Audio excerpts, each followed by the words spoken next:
Hello' everyone, গাঁৱলীয়া চহা জীৱনৰ এটা মিনি ভ্লগলৈ সকলোকে স্বাগতম জনাইছোঁ। আগে গৈ আছে দেউতা আৰু পিছে মই আজি পথাৰত দাউনীক ভাত দিবলৈ আহিছোঁ। আৰু যিয়েকে কষ্ট পায় বুলি চাওকচোন, মোক একদম পাতলা বস্তুটো ল'বলৈ দিছে। আৰু এইজনী হৈছোঁ মই।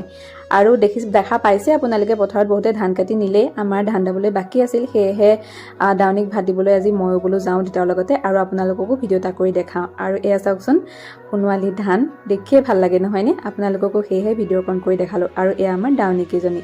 এতিয়া মই ঘৰ যাওঁ, কাৰণ পাছবেলা সময়ত টাউন যাম।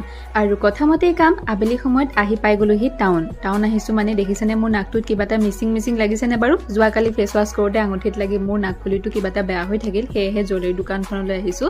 দাদাই ধুনীয়াকৈ মোক নাকফুলিটো বনাই দিলে বাৰু।